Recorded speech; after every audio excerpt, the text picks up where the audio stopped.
Buenos días, muy buenos días tengan todos ustedes. Gracias por dignarse en escucharme. Soy el pastor Florentino Escorcia y aquí estoy saludándoles y compartiendo con ustedes mensaje de la palabra de Dios, mensaje de Dios que tanta falta nos hace. Leerlo, oírlo, escucharlo, pero sobre todo aplicarlo a nuestra vida. Soy el pastor Florentino Escorcia. Bienvenidos al programa Encuentro con Dios. En mi intervención pasada compartí con usted acerca de la palabra bienaventurado, que según la Biblia, de acuerdo al mensaje de la Biblia, bienaventurado es el ser humano, bienaventurado es el creyente, bienaventurado es aquel que está cerca de Dios, aquel que tiene a Dios en su corazón, que tiene a Dios en su vida. Entonces, según mi humilde definición, la palabra bienaventurado significa, le compartí la vez pasada, significa 3 veces feliz, 3 veces dichoso, feliz en la vida, feliz en la muerte y feliz en la eternidad, y esto aplica para todos los salvos, los redimidos, los hijos de Dios. Son felices en la vida, son felices a la hora de la muerte, son felices en la eternidad. Lógico, esto último se supone ser feliz en la eternidad. Esto aplica solo a los creyentes, a los salvos, a los hijos de Dios, aquellos que descansan en Jesucristo, que han descubierto que Cristo es para ellos completo Salvador, completo Señor, y entonces el hecho de que sean perdonados, sean salvos, sean redimidos, descansen en Cristo y pongan toda su esperanza en Él, esto los convierte en personas dichosas, felices. Repito, feliz en la vida, feliz a la hora de la muerte y feliz en la eternidad. Le di 2 ejemplos de ser feliz en la hora de la muerte. 2 o 3 ejemplos. El apóstol San Pablo, a la hora de morir, está declarando frases en su carta 2 Timoteo que revelan que está gozando de felicidad, que a la hora de la muerte es feliz. Esteban, no se diga, veo los cielos abiertos cuando estaba siendo apedreado, y al Hijo del Hombre y veo la gloria de Dios, felicidad en esa hora. Y el salmista, aunque ande en valle de sombra de muerte, no temeré mal alguno, porque tú estarás conmigo. Felices, se es feliz en la hora de la muerte, porque se fue feliz en la vida y entonces será feliz en la eternidad. Hoy quiero compartir con usted acerca de algo que sucedió con Cristo, con sus discípulos, y entonces le comparto esta escritura. San Mateo capítulo 17, los primeros versículos. 6 días después Jesús tomó a Pedro, a Jacobo y a Juan su hermano, 3, y los llevó aparte a un monte alto. Y se transfiguró delante de ellos y resplandeció su rostro como el sol, sus vestidos se hicieron blancos como la luz. Y aquí les aparecieron Moisés y Elías hablando con él. Entonces Pedro dijo a Jesús: Señor, bueno es para nosotros que estemos aquí, donde estaba sucediendo esto, en el monte. Si quieres, hagamos aquí 3 enramadas, una para ti, otra para Moisés, otra para Elías. Mientras él aún hablaba, una nube de luz los cubrió, y aquí una voz desde la nube que decía: Este es mi Hijo amado, en quien tengo complacencia. Al oír esto, sus discípulos se postraron sobre sus rostros y tuvieron temor. 3 discípulos. Aquí leemos de nuestro Señor Jesucristo y de 3 de sus discípulos que estaban con él. Se los llevó al monte. Lucas nos da la razón de para qué subió al monte con ellos. Dice que subió a orar. Y no tanto que orasen ellos, aunque debían de hacerlo, pero para orar él. al monte. Solo tres discípulos se lleva en esta ocasión: Pedro, Jacobo o Santiago y Juan. El hecho de ser sus discípulos ya les daba el derecho de estar con él, eso se supone. Pero por alguna razón, de su grupo de 12, solo a 3 de ellos les dio este trato especial. Y digo especial no solo porque se los lleva al monte, sube al monte con ellos. No está ahí el trato especial, según observo yo, sino por lo que sucedió. Cristo sabe, ellos no lo saben, pero Cristo sabe lo que va a suceder en el monte, teniéndolos a ellos, lo que va a suceder. Y yo me pregunto, ¿por qué 3? ¿Por qué estos 3? Probablemente estos 3 formaban el círculo más allegado a Jesús, que tuvo el privilegio de estar con él. Este grupito de 3, este trío de discípulos, tuvo el privilegio de estar con Jesús en 3 momentos especiales. En tres momentos especiales.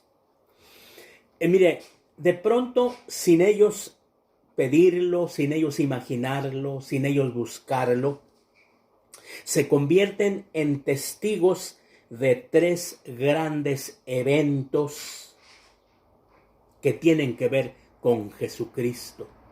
Se convierten en testigos.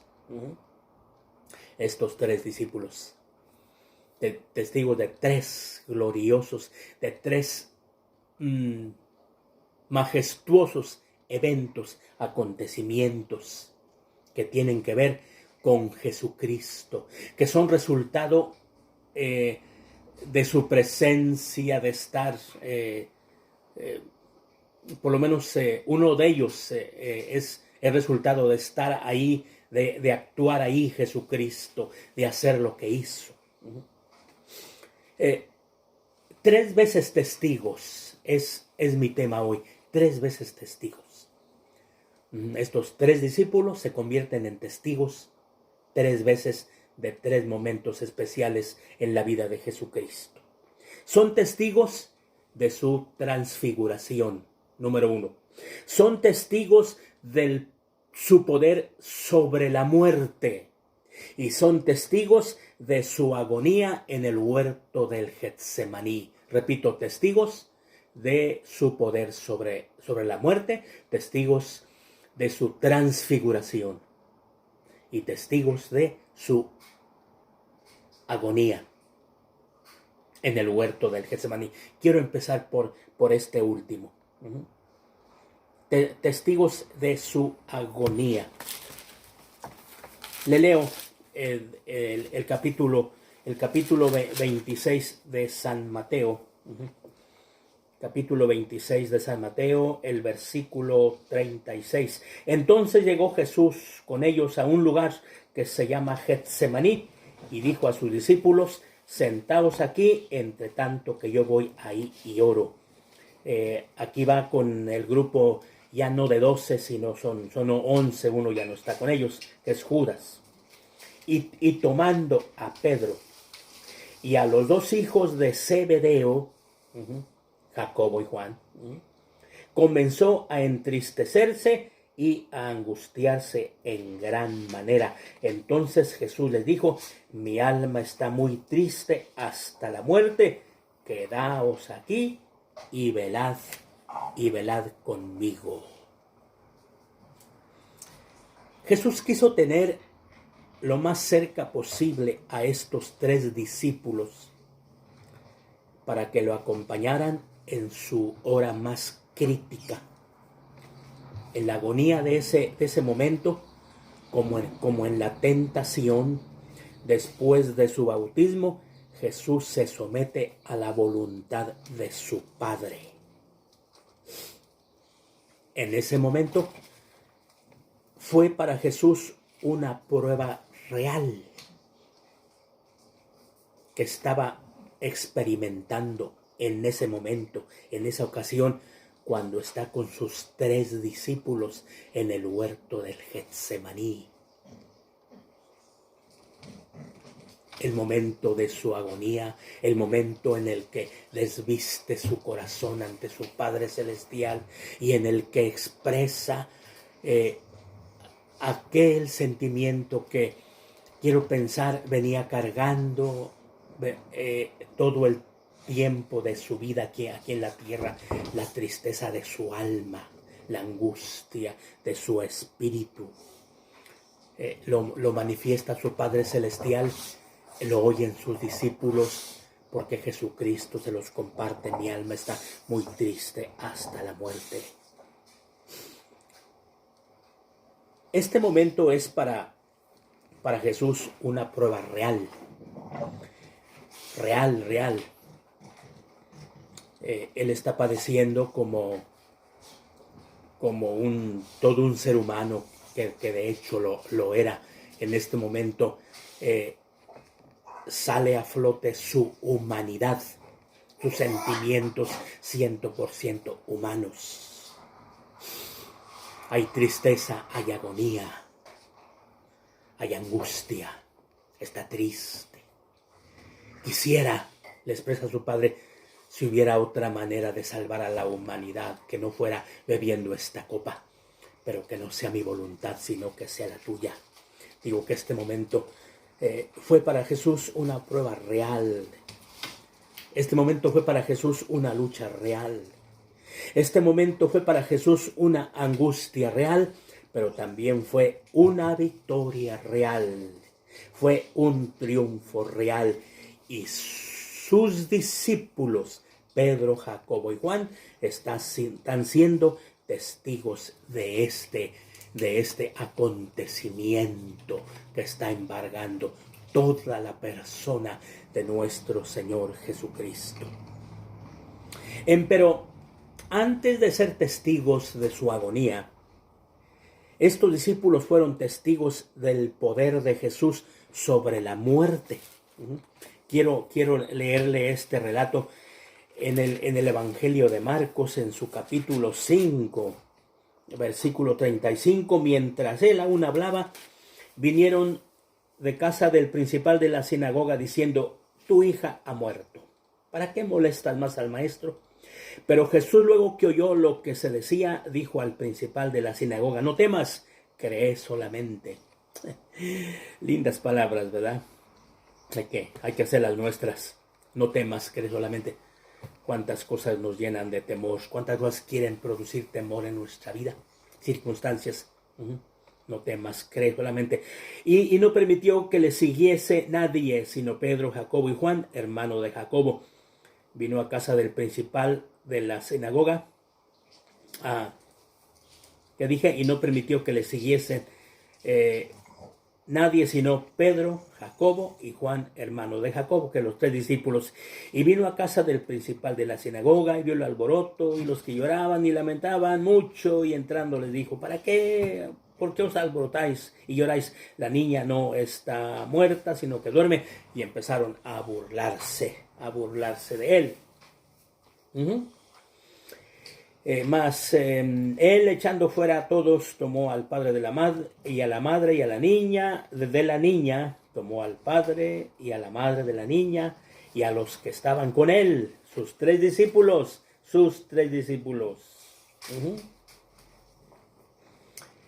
Entró donde estaba la niña, donde estaba el cuerpo ya sin vida, estaba muerta. Tomando la mano de la niña, le dijo: Talita cumi, que traducido es: niña, a ti te digo, levántate. Luego la niña se levantó y andaba, pues tenía 12 años, y se espantaron grandemente.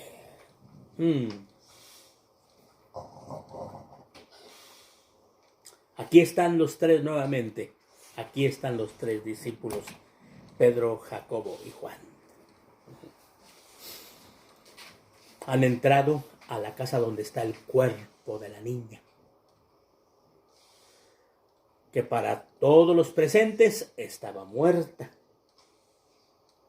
Para Jesucristo solo estaba durmiendo.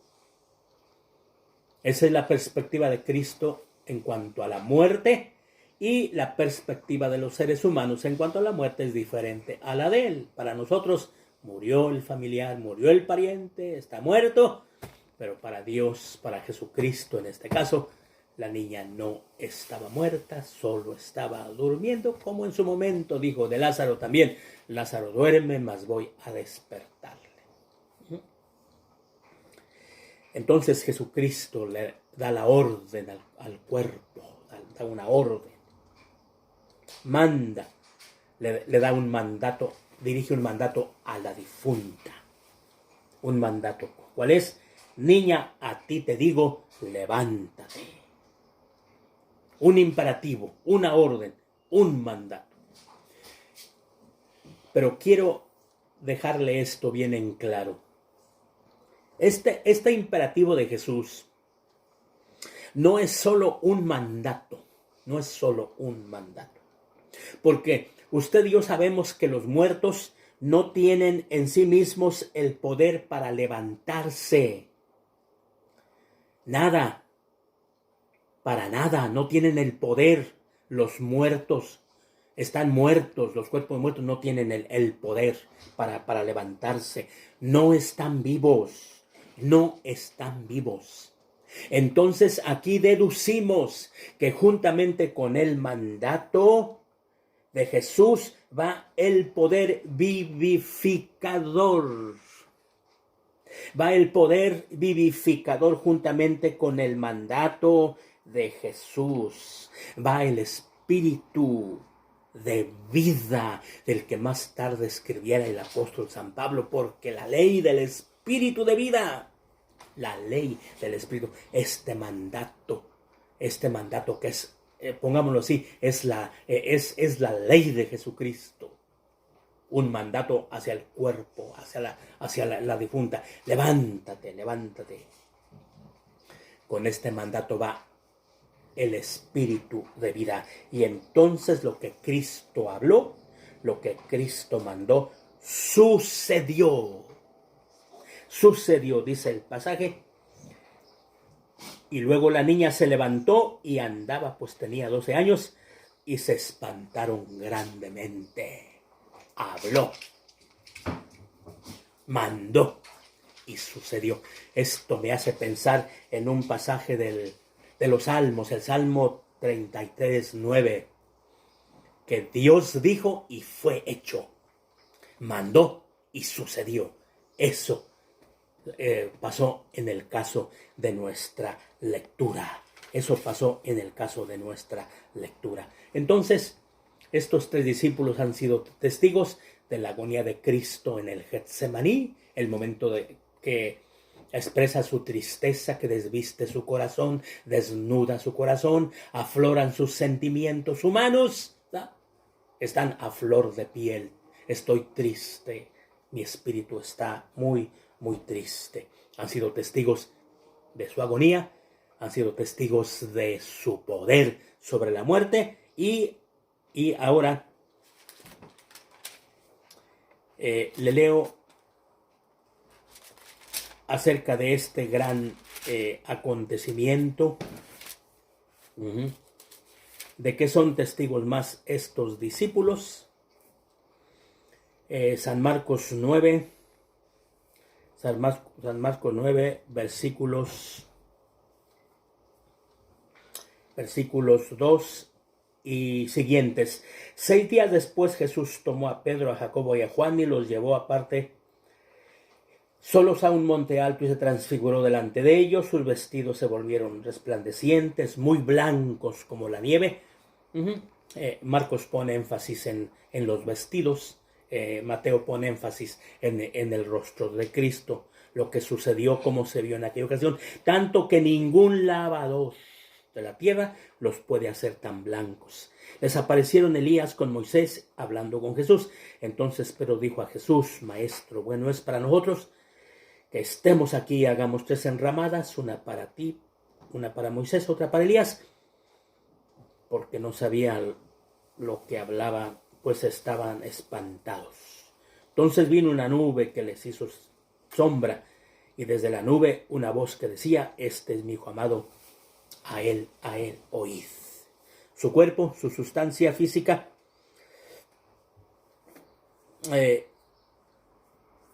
en este acontecimiento era la misma, no se convirtió en espíritu su cuerpo, su sustancia humana, no se convirtió. Dice que todo su cuerpo se iluminó, todo su cuerpo se iluminó.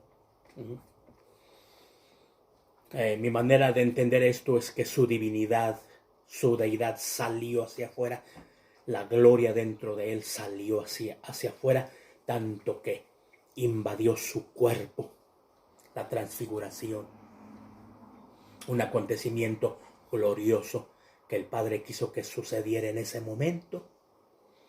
Esto no lo necesitaba ver Jesucristo ni sentirlo, porque él sabía quién era. Yo y el Padre uno somos, él había dicho. Tengo el mismo poder que el Padre, tengo las mismas habilidades que el Padre para perdonar pecados. En el caso del paralítico de Marcos 2. Tengo el poder para resucitar los muertos, ya leímos de 1, la Biblia habla de 3. Como el Padre levanta a los muertos y les da vida, así también el Hijo del Hombre, así también Jesucristo, dijo él, a los que quiere da vida. En fin.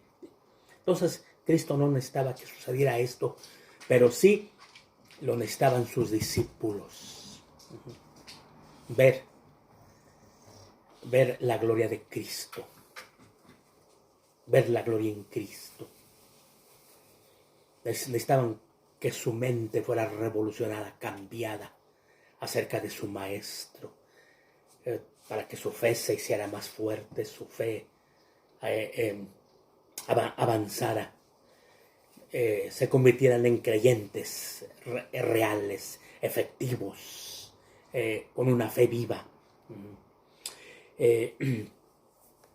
Más tarde el apóstol Juan escribe y dice: y aquel verbo fue hecho carne y habitó entre nosotros y vimos su gloria. Se refiere a este acontecimiento, gloria como del unigénito del Padre, lleno de gracia y de verdad. Y el apóstol San Pedro en sus escritos habla también de este acontecimiento. Nosotros con nuestros propios ojos, dice, vimos la gloria de Cristo. Vimos a Jesucristo glorificado. Lo vimos de una manera tan extraordinaria. ¡Wow! Nos asustamos, caímos sobre nuestros rostros en tierra, asustados. Pero fue glorioso ese acontecimiento. 3 discípulos, Pedro, Jacobo y Juan, siendo testigos de 3 grandes momentos de Cristo. El momento de su agonía, del momento en el que manifiesta su poder sobre la muerte, resucitando a esta difunta, y el momento de su transfiguración. Se transformó Jesucristo. ¿Fue bueno esto para ellos? Indudablemente que sí. Estos 3 hechos, acontecimientos, los marcaron, y los marcaron de por vida. ¿Qué cosa de Cristo, le pregunto a usted? ¿Qué cosas de Cristo que usted ha leído, que usted ha experimentado, han marcado su vida para siempre? ¿Qué cosas? Es posible, dentro del grupo de los creyentes en Cristo, que haya algunos con una entrega total, plena, sin reserva, entregados a Cristo, amándole, sirviéndole, para creyentes como esos. Dios, Jesucristo, tiene cosas muy, pero muy especiales. Es cierto que para Dios todos somos iguales, para Jesucristo somos iguales, los salvos todos. A todos nos da perdón, nos perdona, a todos nos limpia con su sangre preciosa, a todos nos salva. Pero ya vimos aquí que del grupo de los 12 o de los 11 sacó un un grupo pequeñito, 3 discípulos, para mostrarles cosas especiales, para que fueran testigos de cosas especiales. ¿Sabe qué? Mire lo que el salmista dice aquí, estoy terminando. El Salmo 31, el versículo 19, dice el salmista, declara de cómo Dios se mueve, cómo actúa. Repito, con creyentes muy especiales. Y si son especiales, no porque Él los hizo especiales en ese momento, sino por la entrega completa, total de ellos, que no se reservaron nada. Dice el texto, cuán grande es tu bondad que has guardado para los que te temen. Cuán grande es tu bondad que has mostrado a los que esperan en ti delante de los hijos de los hombres. Cuán grande es tu bondad. El salmista también en el Salmo 103 dice que mientras a los hijos de Israel les mostró sus obras, a Moisés le mostró sus caminos, que no es lo mismo las obras de Dios que los caminos de Dios. Los caminos de Dios hablan de intimidad con Dios, de un acercamiento muy especial. Leemos en la Biblia de grandes personajes, de todos los hombres y las mujeres que buscaron a Dios, que se acercaron a Él, y por ahí nos encontramos con que Dios dice algo muy especial de este, de aquel. Habla, por ejemplo, de Juan el Bautista en los evangelios. De los nacidos de mujer no se ha levantado un hombre mayor que Juan el Bautista. De Moisés dice algo parecido, que Dios habló con Moisés cara a cara como no lo había hecho con nadie más. Y así, o sea, en la medida en que ustedes y yo nos entreguemos y nos rindamos a Cristo y le entreguemos todo y seamos capaces de poner en práctica el gran mandamiento de la ley, amarle con todo el corazón, con todo el alma, con todas las fuerzas y con todo el poder. En la medida en que entreguemos todo eso a Cristo y a Dios al 100%, Él sabrá cómo premiarnos de manera especial. Cómo acercarse a nosotros de manera especial, cómo tocarnos de manera especial, cómo bendecirnos de manera especial. ¿Por qué? Porque Él ve nuestro corazón y ve nuestra entrega. Y entonces, de esa manera es que Él actúa y nos bendice. Hermano, hermana, le invito a que, como el apóstol Pablo dijese a los hermanos de Corinto, examínense, revisen su fe. Y si acaso nuestra entrega todavía no ha sido incondicional al Señor, estamos a tiempo de hacerlo, de rendirnos al 100% a Él, y los resultados se los dejamos a Él para bien de nuestra vida y para bien de toda nuestra familia. Veremos cómo nos bendice como resultado de nuestra entrega a Él al 100%. Que mi Dios le bendiga, hermano, hermana, mi Dios le bendiga. Saludos a la distancia. Comparta la palabra con sus conocidos. Inscríbase a la página Encuentro con Dios. 3 veces testigos, el tema de hoy. Seamos testigos de Cristo, ayer, hoy y siempre. Amén. Dios le bendiga. Bye.